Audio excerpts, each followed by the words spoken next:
tanto compañeros del instituto, estudiantes, visitantes de otras dependencias. Como ha dicho el doctor Herrera, estoy en representación del director del instituto, el doctor Iglesias, que me ha encargado de y de por inaugurado el 10º ciclo de conferencias, videoconferencias, concretamente de modelación matemática y computacional del grupo de matemática y computacional. Para mí es un gusto, especialmente tratado de un evento que ya antiguo, que está vinculado al departamento donde yo he trabajado siempre en este instituto. Y bueno, la primera conferencia que la va a presentar el doctor Herrera, una conferencia muy significativa, muy importante, donde va a haber cuestiones de la historia, las ciencias, algo que ha venido impactando el mismo nacimiento del Departamento de Recursos Naturales. Por lo tanto, bueno, realmente es un gusto para mí y también me da gusto que sea un evento que haya tenido tanto éxito, se haya prolongado tanto actualmente con la tecnología del webcast, de las videoconferencias, se pueda consultar en cualquier momento y desde cualquier parte del mundo. Entonces quedaría inaugurado. Muchas gracias y damos la palabra al doctor Herrera. Muchas gracias, doctor Canet.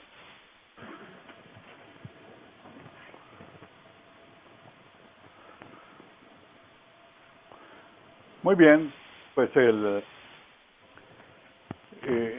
realidad de una plática de título similar en junio en la International Union of Physics, que tuve el gusto, el honor de que me dedicara a la sección de geofísica computacional. Pero en realidad no es una repetición de esa plática.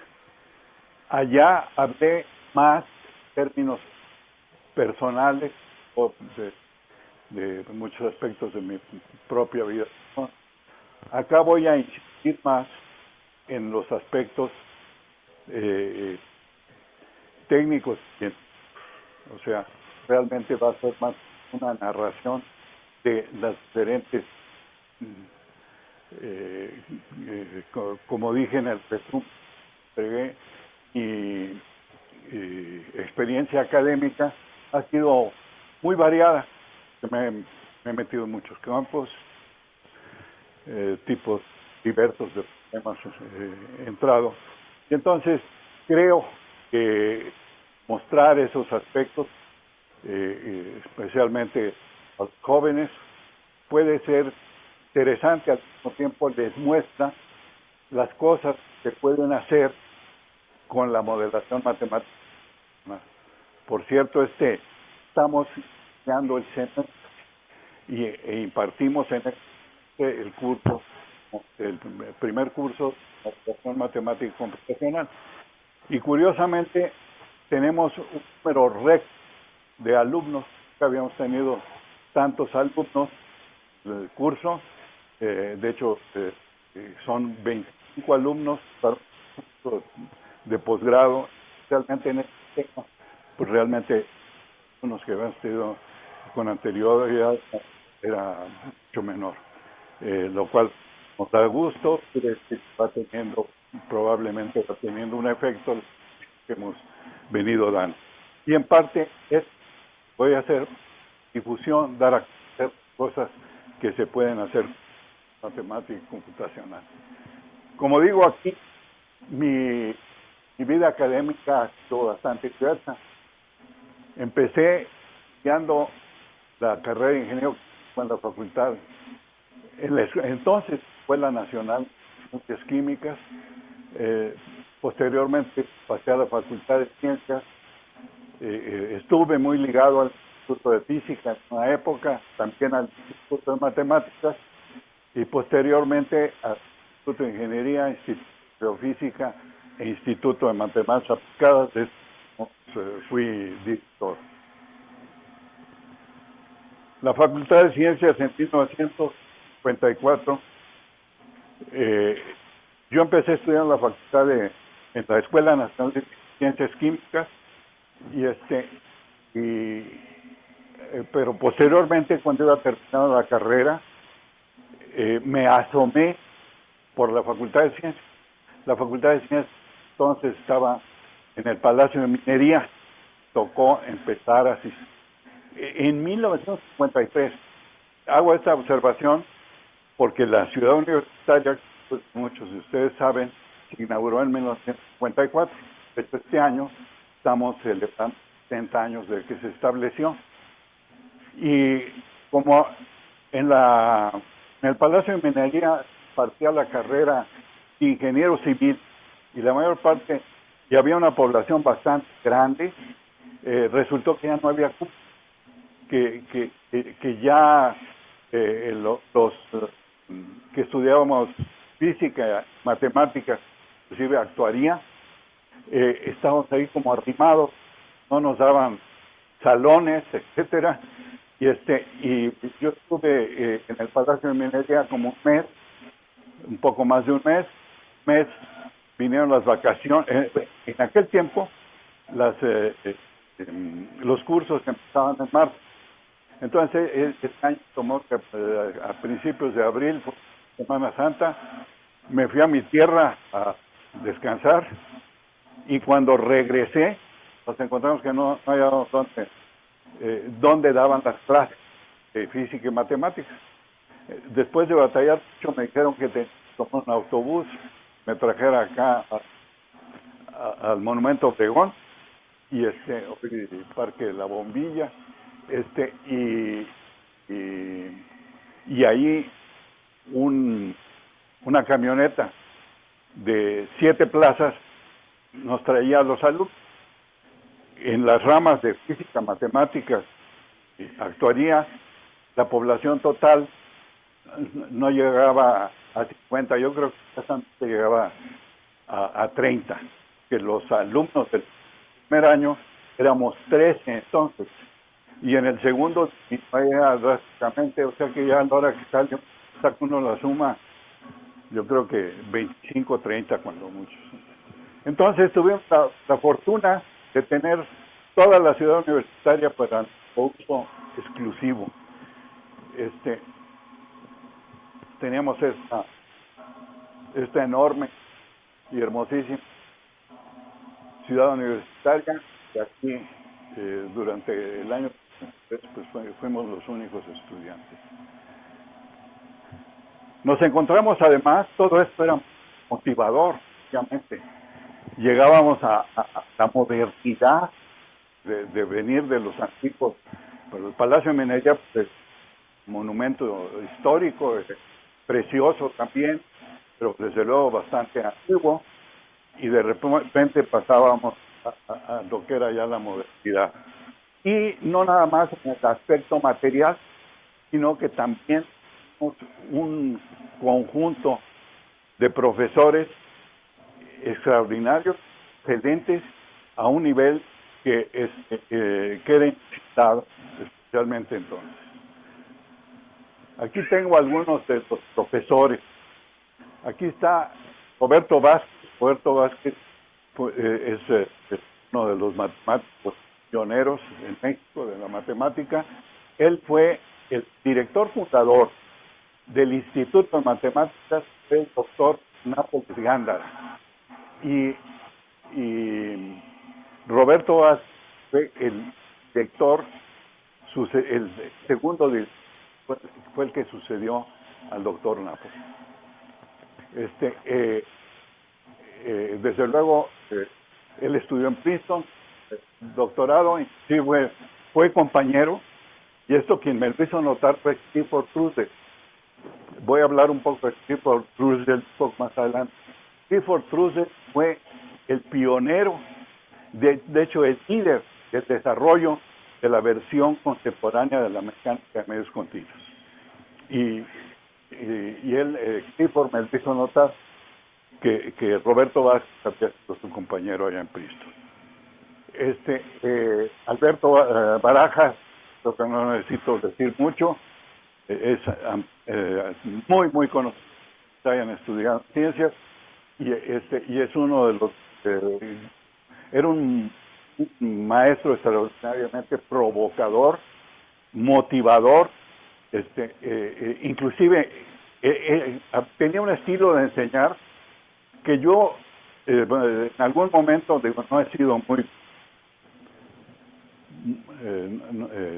esa forma de hacerlo no ha sido, pero ciertamente he procurado darlo cuando hacía. ¿Qué hacía Barajas?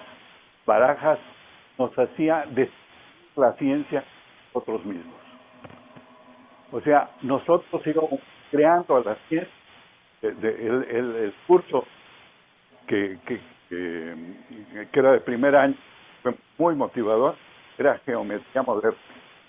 Y él iba dando los resultados y nos iba haciendo preguntas y nos iba guiando en la demostración de los resultados. O sea que sentíamos como que nosotros habíamos sacado el resultado, y eso, la vivencia que uno tiene entonces es que el conocimiento no es algo ajeno, sino es algo que nosotros mismos creamos.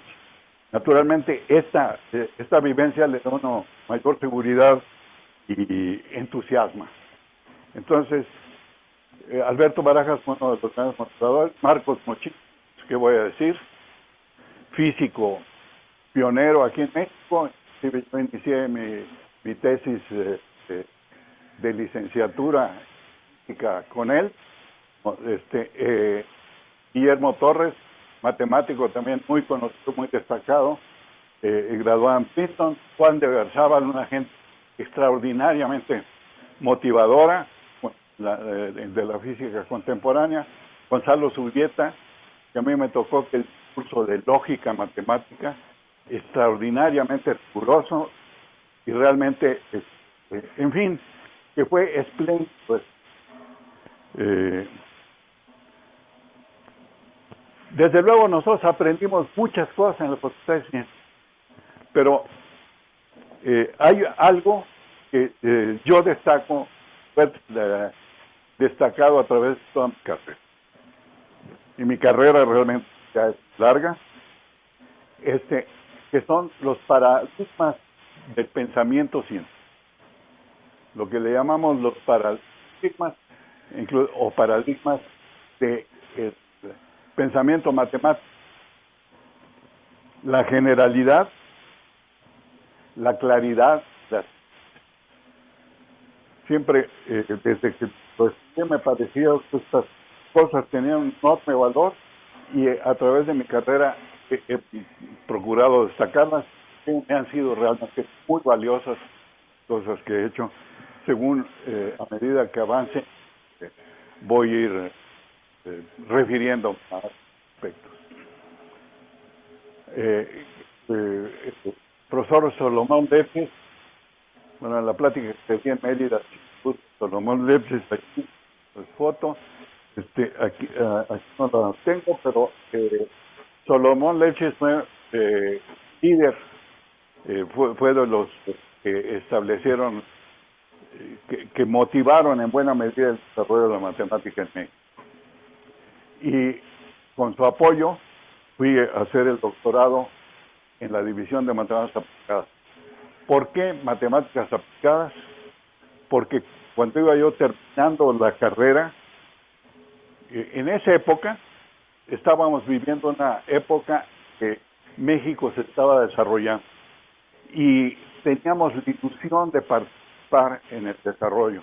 Entonces, cuando iba terminando yo la carrera, de hecho yo estudié física y matemáticas en la Facultad de Ciencias, y cuando iba terminando la carrera, pensé que para realmente poder contribuir de forma directa en el desarrollo de México, cosa que me ilusionaba mucho, tenía que dedicarme a algo más aplicado, particular. Eso fue lo que me hizo decidir estudiar matemáticas aplicadas. Yo ni siquiera sabía bien qué eran las matemáticas, pero con ese nombre sé que realmente era el camino para poder influir, participar en el desarrollo de México. dije que aprendí en la facultad. Realmente en la Facultad de Ciencias me dio una formación básica muy sólida que me ha ayudado mucho en el desarrollo posterior de mi carrera académica. ¿Qué aprendí? Brown aprendí desde luego Lefschetz me dijo, Solomon Lefschetz, el topólogo, me dijo que Brown era el mejor lugar para estudiar matemáticas aplicadas. En particular, la Division of Applied Mathematics Brown, o sea, la división de matemáticas aplicadas.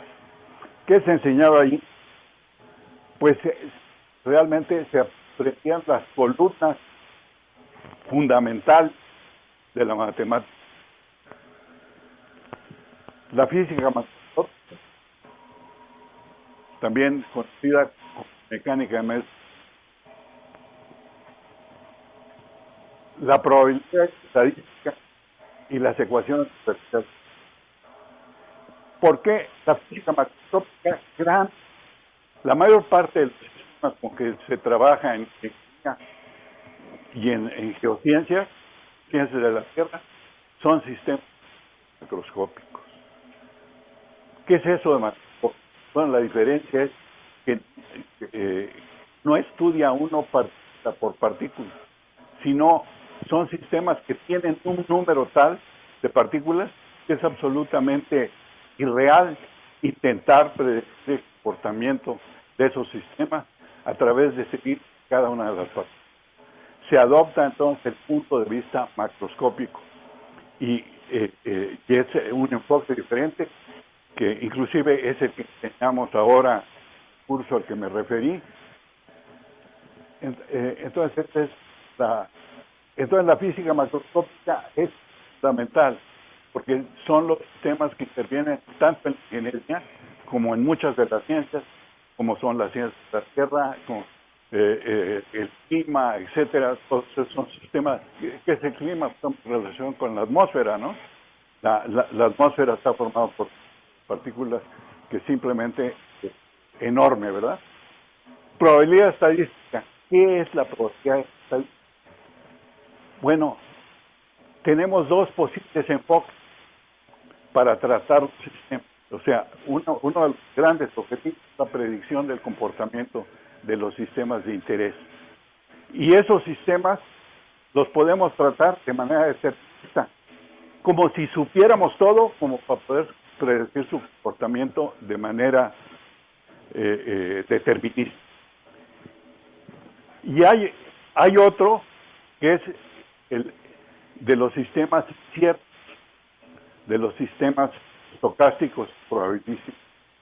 Y la base, la ciencia que nos enseña cómo tratar estos sistemas, la ciencia, son la probabilidad estadística. De modo que estas dos cosas son complementarias. Inclusive en las aplicaciones van juntas. Muchas veces no tenemos toda la información. Por ejemplo, aquí tenemos a la doctora Graciela Herrera, que trabaja en hidrología, en aguas subterráneas. Muchas veces, y precisamente en su desarrollo, ha prestado mucha atención a la parte de incertidumbre, porque hay que tomar decisiones en medio de la incertidumbre. Pero se combina, que hay una parte del comportamiento que se puede predecir, solo que tenemos otros factores que son ciertos y hay que combinar a ambos. Y las ecuaciones diferenciales parciales, que son los modelos básicos de todos esos sistemas. Falta una. Yo estoy hablando, yo estudié matemáticas aplicadas. Hoy en día, la otra parte que es totalmente indispensable es la computación. Porque todo esto, en la actualidad, la predicción se hace usando el cómputo. Y hay que aprender cómo manejarlo. Pero bueno, en la época, el cómputo apenas, el primer centro de cómputo allí en propio Brown, se estableció cuando doctorarme. Regresé a México a dos institutos. regresé por una parte al Instituto de Geofísica, donde estamos ahora, y por otra parte al Instituto de Ingeniería. En este tiempo, ya Nadem era del Instituto de Geofísica y Emilio Rosso era el director del Instituto de Ingeniería. En realidad, la preparación que yo traía era extraordinariamente adecuada. ¿Por qué? Porque los sistemas de ingeniería son del tipo escrito y igualmente de la Tierra. Entonces, la predicción de los sistemas pues está basado en estas ramas que mencioné antes. Mi actividad de investigación durante todo este tiempo emanan de dos grandes aspectos básicos de las matemáticas y aplicaciones a las ciencias y a las ingenierías. Me voy a referir brevemente un poco a los aspectos básicos, pero la práctica la voy a dedicar sobre todo a las aplicaciones a otras ciencias y ingenierías.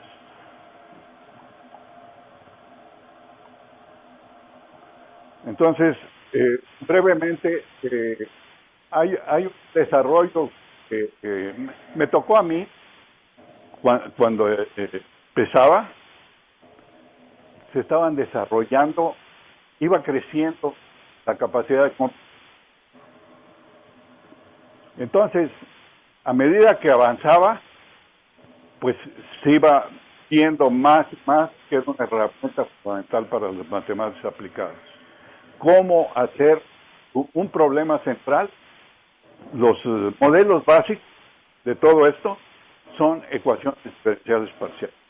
Entonces, un problema básico que lo ha sido durante más de 50 años ha sido cómo usar cómputo electrónico en la solución de las ecuaciones diferenciales parciales, que son los modelos básicos de estas cosas. Entonces, ¿cómo hacerle?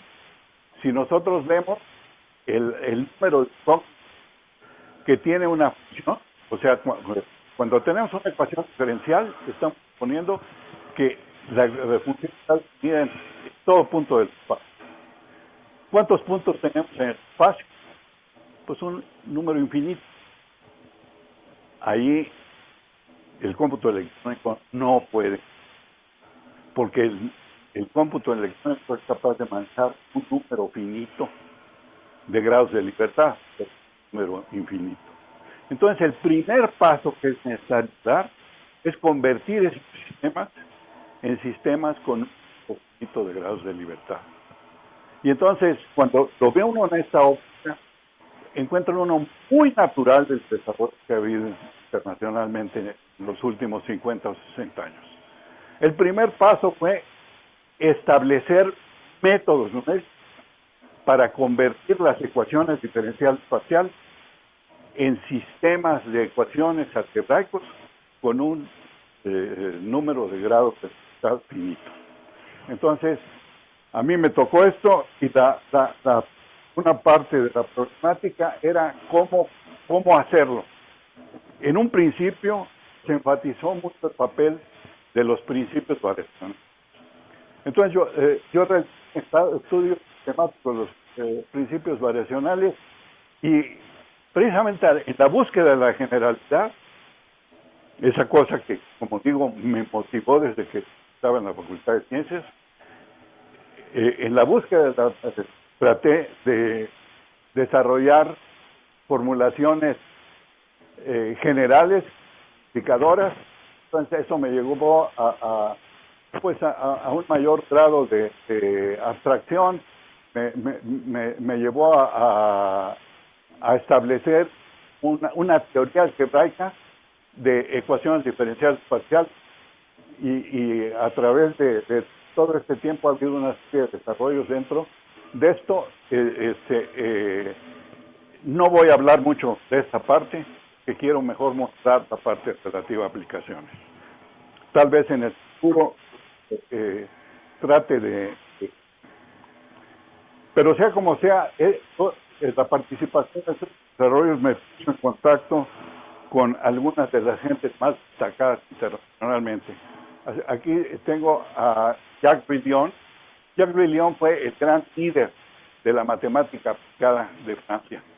Él fue presidente de la Academia Francesa de Ciencias, fue inclusive presidente de la Unión Matemática Internacional, y yo tuve la satisfacción de ir a estos desarrollos, pues, tener interacción con él. Aquí estamos en Cuernavaca, aquí fue cuando le otorgamos doctorado honoris causa a Jacques Brillon, que yo actué, yo desde luego lo propuse y actué como padrino. Por otra parte, en el 1982 recibí invitación para ir a presentar algunos desarrollos en Princeton, y precisamente quien me invitó a una persona que ha sido amiga mía desde entonces, y fue George Pinter. De eso me llevó a la Universidad de Princeton, donde fui miembro del consejo asesor de la universidad. Estas teorías, por un lado, en su estado de entonces, la publiqué en un libro, publicó en Inglaterra, y fundamos Numerical Methods for Partial Differential Equations. De hecho, esta revista la fundamos en 1985, continuó siendo editor, desde luego internacional, se publica en también desde Princeton lanzamos este libro, y entonces es parte, pues, de desarrollos básicos, pero no voy a meterme en detalle porque tendría entonces que dedicar la plática totalmente a él. Mejor vamos a las aplicaciones a otras ciencias de ingeniería. Bueno, pues realmente ha sido muy diverso. Esta es una herramienta que permite meterse en campos muy diversos. En primer lugar, mi tesis doctoral fue en mecánica de fluidos, flujo supersónico. Cuando regresé a México, realicé con el líder entonces, José Luis Sánchez Briviesca, de hidráulica aquí en México, los primeros modelos de ondas de avenida en Río Nacional. En ingeniería sísmica con Emilio Tosten, trabajamos en programas del Valle de México. Estructuras, procesos estocásticos. Un sismo se le puede idealizar como una serie aleatoria, y esto entonces da a procesos estocásticos de sistemas mecánicos. Entonces eso fue lo que motivó que estudiáramos ese tipo de cosas: ciencia de material, sismología, agua subterránea, hidrotermia, ingeniería petrolera, mecánica de suelo. Voy a hablar de cada uno de estos temas brevemente para que se pueda entender un poco más por qué y cómo se hicieron estas cosas. Como dije, tesis doctoral fue en flujo supersónico. Su título fue Wave Front Approximation in Three Dimensional Gas Dynamics, que lo publiqué en Archive Professional Mechanics Analysis, ¿cierto? Este era el Journal 2, y dirigió mucho tiempo Clifford Trussell, el líder, pues, de mecánica de medios continuos. Cuando regresé a México, colaboración con José Luis Sánchez Briviesca, Antonio Capella, vizcaíno, por cierto que actualmente Antonio Capella, creador del Instituto de Matemáticas. Esta estoy presentando aquí formó parte de su tesis que le dirigió Sánchez Briviesca, por cierto. Las ecuaciones para prever las avenidas, o sea, las crecientes de un río. ¿Cómo se modela la creciente de un río? Pues el modelo en un río, y aquí pongo las ecuaciones para ser concreto, tienen esta forma, son un par de ecuaciones. Esta Y aquí representa el tirante, B la velocidad, son este par de ecuaciones. Este par de ecuaciones constituyen un sistema hiperbólico aquí al cual se le puede aplicar en forma muy eficaz el método de características. Como yo había estudiado flujo supersónico y allá tantos métodos de características es fundamental, pues fue algo muy natural, porque venía a convertir en un experto, digamos, en funciones diferenciales y hiperbólicas, y entonces pudimos sacar el proyecto en forma tan satisfactoria, ¿no? En ingeniería con Emilio Rosen desarrollamos uno de estos artículos que fueron pioneros en la respuesta.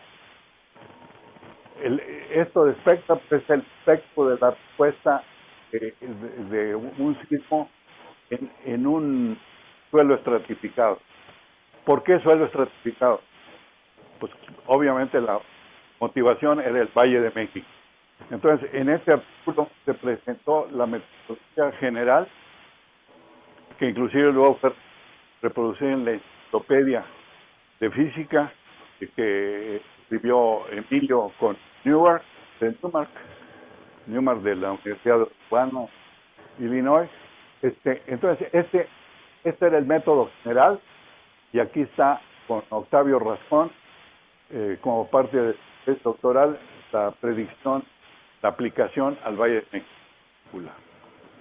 Esto, por cierto, se incorporó en la reglamentación de instrucciones de la metodología en diferentes partes, y en particular esta de Rascón en el reglamento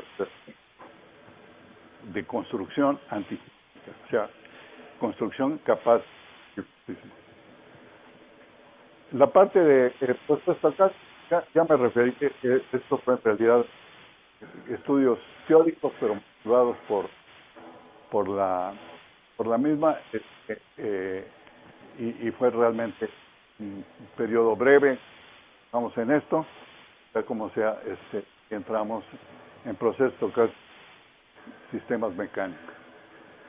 Posteriormente, motivado esto fundamentalmente por Emilio Rosenbluth, fue muy líder internacional de ingeniería sísmica, la parte relativa al comportamiento estético de los materiales, y desarrollamos un tipo de modelos dinámicos para materiales y estructuras del tipo de Massey, que posteriormente pasé al estudio vino los trabajos en materiales elásticos. Cuando yo era estudiante en Brown, desde luego, yo me especialicé en mecánica, o sea, hice mi tesis doctoral, ya dije, perdón. Había un compañero, Morton Good, que trabajó en elasticidad en sólidos, y en particular en ese momento era un tema nuevo, novedoso, que estaba recibiendo atención internacional, la viscoelasticidad. Entonces, cuando yo regresaba a México, el Gurtin, que había trabajado tesis doctoral sobre materiales viscoelásticos, me dijo que había una controversia respecto hacia los materiales viscoelásticos eran capaces de sostener frentes de onda. Digo, no entro en los detalles técnicos, que es frente de onda, más o menos lo que imaginan, una discontinuidad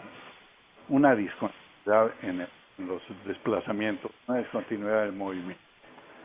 A eso se refiere lo de frente. como las olas, ¿verdad? Que cambian bruscamente la altura. Algo similar, pero acá esfuerzos. Entonces, como yo había estudiado precisamente los choques, flujo supersónico, seguramente ustedes ya no, pero cuando yo estaba joven, los aviones supersónicos rompían ventanas cuando despegaban. Las vecindades, claro, las construcciones que estaban cercanas al aeropuerto frecuentemente se rompían. ¿Por qué? Porque en flujo supersónico hay lo que se llama un choque, que es un cambio muy brusco, una discontinuidad en la presión, y eso produce pues efectos traumáticos, se rompían los vidrios. Entonces, eso son los choques. Yo en esa ocasión, yo había estudiado precisamente flujo supersónico, le dije, no, yo estoy convencido, sí puede. Pero yo regresé poco después, muy pronto, director del instituto, inclusive de ese instituto, el Instituto de Geofísica, y él vino a trabajar conmigo. Se pasó aquí 4 meses, pero la verdad es que lo resolví casi inmediatamente, porque cuando ya, primero lo pasé, ahí le anduve enseñando ciudad, etc. Y ya cuando ya nos pusimos a trabajar, fuimos, inclusive estábamos en el tenía yo cubículo, tanto en geofísica como en el Instituto de Ingeniería. En el cubículo del Instituto de Ingeniería le dije, bueno, a ver, póngame. Y en ese tiempo había la costumbre de, si alguno de ustedes, bueno, algunos de ustedes han trabajado con fluidos viscosos. La viscosidad newtoniana expresa en términos de la rapidez de la derivada, pues, respecto al tiempo de los desplazamientos del fluido. Entonces, debido a esa costumbre, los materiales viscoelásticos son materiales con memoria. ¿Y cómo se expresa la memoria? En particular en la teoría lineal, es una integral con respecto al tiempo. Pero allí van, ¿qué quiere decir esto que está en memoria? Materiales elásticos, su estado de esfuerzo depende exclusivamente de la deformación presente. En los viscoelásticos, su estado de esfuerzo depende no nada más de la presente, sino del pasado, de las que haya sufrido en el pasado. Y ese efecto, en el modelo matemático, está por medio de una integral. Entonces dije, mira, esa derivada con el tiempo nos estorba. Vamos a integrar por parte la de encima. Realizamos operación, nos damos la derivada, pero sí, tomemos la discontinuidad, el salto, así le llamamos salto. Tomemos el salto, inmediatamente salto de operación, y ya con eso, con base en eso, se desarrolló, la teoría de propagación de otros materiales viscoelásticos, que recibió atención internacional muy considerable, inclusive debido a la importancia de los resultados, Clifford Trussell se incorporó con nosotros, y en este libro publicamos conjuntamente esto. El artículo que resolvió esta controversia internacional es que apareció en el Quarterly of Applied Mathematics, que es una revista de las líderes en matemáticas aplicadas en esa época, y todo esto fue incluido en la enciclopedia de física, resultados de Non-Linear Principles of Mechanics, que por cierto, pues los editores eran Suster y Walter Noll. Walter Noll es de la Universidad de Carnegie Mellon. Aquí están mi compañero querido amigo Morton Gurty, cuando estaba joven, ya estuve con él, está viejito, Bernard Coleman, el otro autor, y Cliff Russell, que ya murió, como dije, el líder del desarrollo. Sismología es otro campo, pues, que hemos realizado aplicaciones. Yo fui director del Instituto de Geofísica siendo muy joven. Entonces, debido a eso, por un lado, el Servicio Sismológico Nacional estaba en una dependencia, sigue siendo una dependencia del Instituto de Geofísica. La verdad, el desarrollo de la geología era casi nulo. Entonces, yo sentía como una obligación como director de tratar de hacer todo lo posible para desarrollarla. ¿Cómo le hago? Metiéndome perfectamente.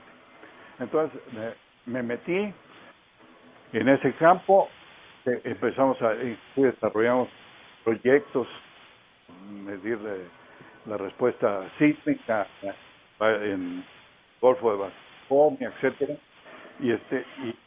y eso, y posteriormente hice una estancia de un año en la Universidad de California en Los Ángeles, Institute of Physics and Planetary Physics, en que estaba Leon Oppoff, y Fran Press es otra gente también muy destacada. En esa época era lo que le llaman Seismolab de Pasadena, el Observatorio Sismológico de Pasadena. Fran Press, desde luego, Oppoff era líder de la aplicación de las matemáticas a la sismología, y bueno, él me introdujo en algunos problemas bastante interesantes. Fran Press fue asesor científico del presidente de los Estados Unidos posteriormente. De allí, de Seismolab, se fue a MIT, donde por cierto estudió el doctor Alba Dama, aquí presente, y posteriormente fue científico, fue con Jim Carter, ¿no? El asesor científico. Fran Press tiene un libro conocido, precisamente de propagación de ondas elásticas. Eso me permitió entonces entrar en problemas de mucho interés internacional en ese momento, y realmente el resultado más conocido es son las relaciones de ortogonalidad para ondas de Rayleigh que obtuve. Esa la publiqué originalmente en este artículo. Posteriormente, Alford estaba en el Observatorio de Lamont en Nueva York. Empezó a referirse a carreras por Rayleigh Waves. Debo decir, para ondas de Love, las relaciones de ortogonalidad han sido conocidas desde hace mucho. Fue el propio Love, quien las descubrió, pero para Rayleigh no se conocían, fueron resultados originales que luego algunos autores usaron bastante en diferentes altos. Pongo aquí a Maldishevsky, porque Maldishevsky nos ha inicialmente yo tuve contacto con él, digamos, por correspondencia, eventualmente cité en Alemania, y posteriormente a diversos periodos agua subterránea. Precisamente el director del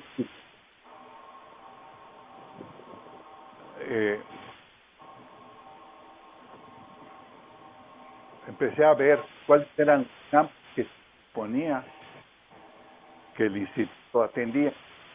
El instituto en ese tiempo era un instituto nacional, porque era prácticamente el que había en México. Digo, ahora está el CES, pero en aquel tiempo era prácticamente. Entonces ahí me encontré con hidrología. Sabía muy bien qué era la hidrología. Al fin indagué y aquí sí ya paso a las fotos porque aquí es donde intervienen las zonas que aquí están. Rodolfo del Arenal trabajaba en aguas subterráneas. Había y era secretario académico del instituto. Entonces, vimos que el agua subterránea entonces era una de los campos que el instituto debía desarrollar. Pero estábamos en pañales, no teníamos nada. Entonces, ¿cómo le hacemos? Más o menos me enteré que los modelos, que ya había modelos para algunas cuestiones de las aguas subterráneas, modelos matemáticos. Dije, pues por ahí es por entrar. Pero ¿cómo si no sé nada de esto? Entonces, aquí está presente el doctor, el doctor Germán Figueroa. Todavía no era doctor, entonces ya era especialista en mecánica de suelos. En México, el miento, pues está muy relacionado. La Ciudad de México está muy relacionada con la extracción del agua subterránea. Entonces, para su especialidad en mecánica de suelos, había profundizado en el agua subterránea y era de los grandes expertos, de los mayores expertos en este campo que había aquí en México. Y Rodolfo de la Arenal me orientó, lo invitamos a ir a explicar el problema y curiosamente, pues también la base salió la primera tarde. O sea, vimos que los problemas de acuíferos semicontinuados, o sea, eso de semicontinuados, recuerden, en la Ciudad de México hay arcilla, los suelos son arcillosos. Entonces, la arcilla tiene una permeabilidad muy baja. Entonces, el acuífero está limitado por arcilla. Si bien su permeabilidad es muy baja, capacidad de almacenamiento es grande. Entonces, requieren que se incluya esa. Y vimos que hay una hipótesis, se cumple bastante bien, que es que el flujo en las arcillas, cuando están los acuíferos con dimensión horizontal predominante, el flujo en las arcillas es prácticamente vertical. Eso significa bastante el problema y entonces, tomando eso en cuenta, se puede convertir a las ecuaciones integro-diferenciales.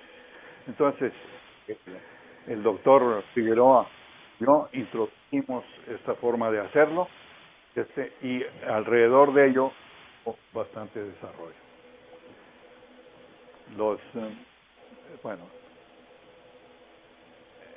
Aquí está, esta es una ilustración muy sencilla de los acuíferos, o sea, la parte semiconfinante aquí sería esta B', arcilla, y esto en cambio es arena, mucho mayor permeabilidad porque el movimiento es predominantemente horizontal en los acuíferos y casi exclusivamente vertical en las arcillas. Entonces, tomando eso en cuenta, las ecuaciones íntegro diferencial para acuíferos semiconfinados, las pongo nada más para ilustrar, para que no quede nada más en algo verbal. Aquí está integral con tiempo, por eso es por lo que en este caso tenemos pues que también los acuíferos tienen memoria, pues esto aparece como una memoria, y ese fue el primer artículo. Luego vinieron muchos otros.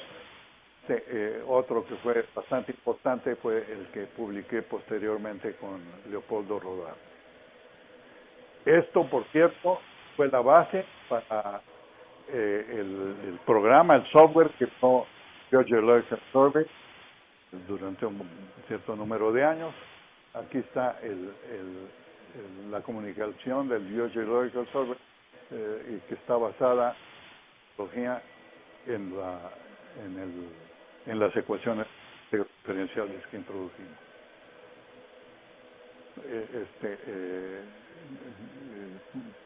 Posteriormente se me ha atribuido ser de los fundadores de la sistemas de acuíferos, poniéndome conjuntamente con Paul Witherspoon, el Lomo Neumann. Por cierto, en la revista en que apareció este artículo, en particular el de Rodarto, se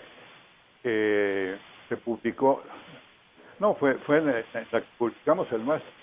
Ahí mismo fue la tesis doctoral de Shlomo Neumann, que le hizo en Berkeley, bajo la supervisión de Paul Witherspoon, sobre el mismo tema. Entonces, coincidió porque ellos resolvían el problema analítico de pozos en acuíferos semiconfinados. Nosotros introducíamos esto que ha servido de base para métodos numéricos. Paul Witherspoon, ¿cierto? Era entonces el director del Lawrence Berkeley. Lo publicamos en una revista que más autorizada en este campo, que es el Water Resources de la América. El agua en la Valle de México. Me voy un poco rápido porque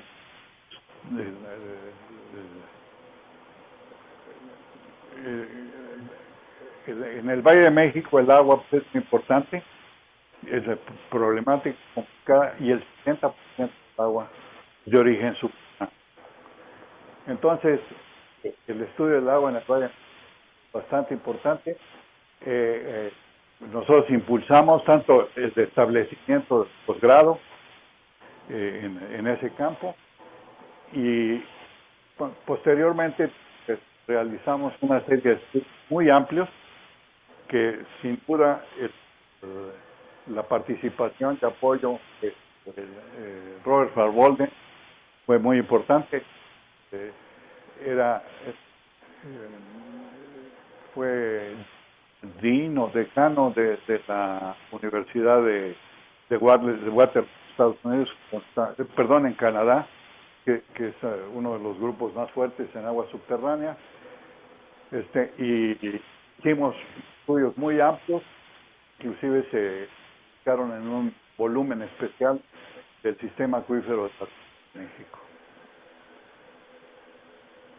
También realizamos interdisciplinario. Esto tiene cierto interés, porque la vida, digo, luego a veces todos los jóvenes que están empezando, a veces digo que la vida tiene muchas puertas, pero ya una vez que se mete uno, va a dar a lugares muy diversos. Por ejemplo, yo empecé con el enfoque, pues estrictamente matemático, explicaciones de las matemáticas, pero esto me llevó a problemas muy interdisciplinarios, como es el problema del suministro de agua a la ciudad. Entonces, en esto realizamos no tan solo la parte de fuentes, sería la parte hidrológica, sino también las cuestiones de salud, calidad, salud pública, cuestiones jurídicas, institucionales y algunas otras. Todo esto lo hicimos en colaboración con la Academia Americana de Ciencias, Academia Nacional de Medias, de estas dos academias, por cierto. Yo soy expresidente, con participación de la National Academy of Sciences de los Estados Unidos, porque el problema de México se da en muchas partes del mundo, y eso era un ejemplo de complicado que es, un valle muy alto, con 20 millones de habitantes, la problemática es compleja, más había interés internacional, y el National se publicaron, de hecho hay una versión en inglés que fue publicada por el National Research Council, pero para dar la plática no la localicé, pero además de eso apareció el libro en español en que todo esto se incluyó. Energía geotérmica. Yo no quisiera extenderme demasiado.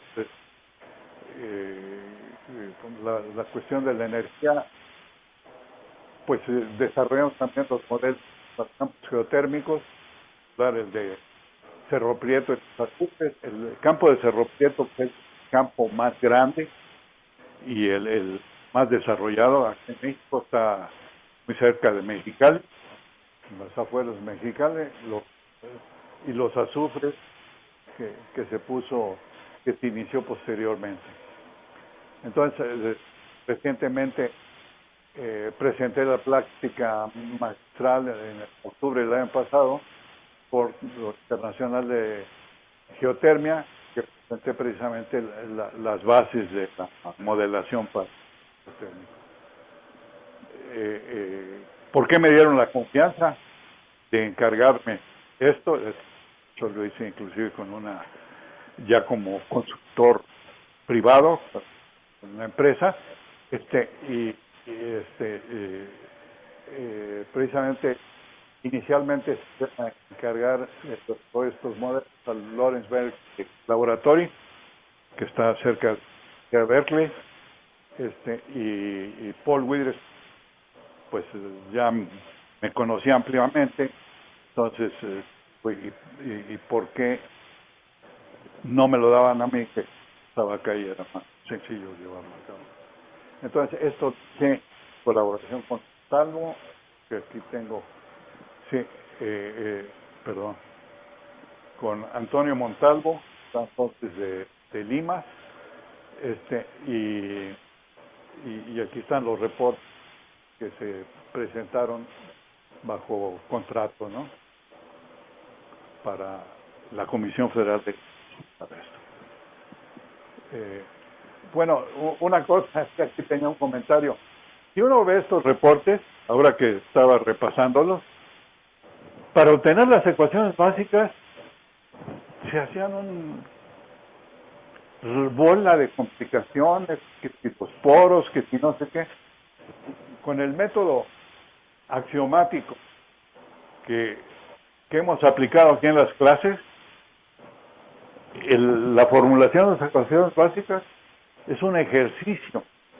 Y si ustedes ven, en ese tiempo había bola de nuestro propio amigo, desde luego yo mismo, que yo cuando veo digo, porque no vayan a creer cosas, cuando yo veo este artículo, es básicamente las derivaciones básicas, y esto es un ejercicio, usando la metodología axiomática, porque entonces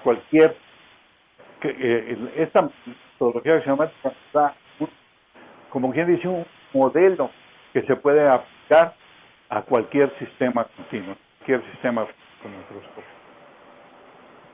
Y desde luego esa metodología la hemos desarrollado aquí a través de las que llevamos pues ya más de 10 años. Realmente no llevo la cuenta. ¿No? Ingeniería petrolera, desde muy temprano me interesó mucho. ¿Por qué? Porque cuando yo decía, bueno, estoy haciendo un poco doctoral en mecánica de flujo, en flujo supersónico, y pues, ¿cuál es el interés en flujo supersónico? Pues la aeronáutica. Allá tenían una motivación muy clara, y más en ese tiempo estaba apenas muchas cosas del aeronáutica apenas en desarrollo. Yo mismo pasé el verano, cuando pasé el verano aquí en California, estando estudiante, fue la primera vez que de hecho volé de Nueva York a Los Ángeles. La primera vez que volé en jet, porque apenas estaban introduciendo jets, Entonces, y aquí en México no teníamos industria aeronáutica, entonces no había una motivación para eso. Debido a eso, cuando nos hicieron entrevistas, lugares posibles de trabajo para doctorarnos, uno de los empresas que nos entrevistó fueron empresas petroleras. Yo les di publicidad, porque en México seguro sí hay que hacer, pues tenemos la industria petrolera. Entonces, fue debido a eso que pasé un verano, de hecho pasé 2 veranos en la industria petrolera, una Standard Oil de California, con la Standard Oil de Nueva Jersey. Y en ese primer verano, el trabajo que fue bastante interesante, lo publicamos fue la primera publicación en este campo. Posteriormente hicimos un análisis de choque de yacimientos petroleros. Esto fue motivado por el libro de Tari, que había ciertas trayectorias que se observaban ahí, que a mí me parecía que no era posible, que tenía que producirse un choque. Como teníamos la metodología ya para entonces desarrollado la metodología axiomática, ya choques, o sea, de los discontinuos, entonces las aplicamos, y pues los resultados que obtuvimos fueron pioneros. En particular, presentamos los mecanismos un análisis sistemático de los mecanismos de choques en yacimientos petroleros. Posteriormente, y eso ya es prácticamente en la actualidad, los modelos de recuperación mejorada. La recuperación mejorada es muy importante, pero ya el tiempo es limitado, no puedo explicar mucho por qué es uno de los recursos que se tienen para mantener el suministro mundial de petróleo. En fin, para no alargar ya mucho más esto, vamos a terminar aquí. Aquí realmente lo que repito es lo que puse en el. Pues para mí ha sido muy satisfactorio tener la oportunidad de trabajar en campos tan diversos, y realmente esta metodología que estudié y que ahora estamos haciendo todo lo posible para permitir a las nuevas generaciones, es lo que me ha permitido trabajar en cosas tan diversas. Muchas gracias. Muy amable.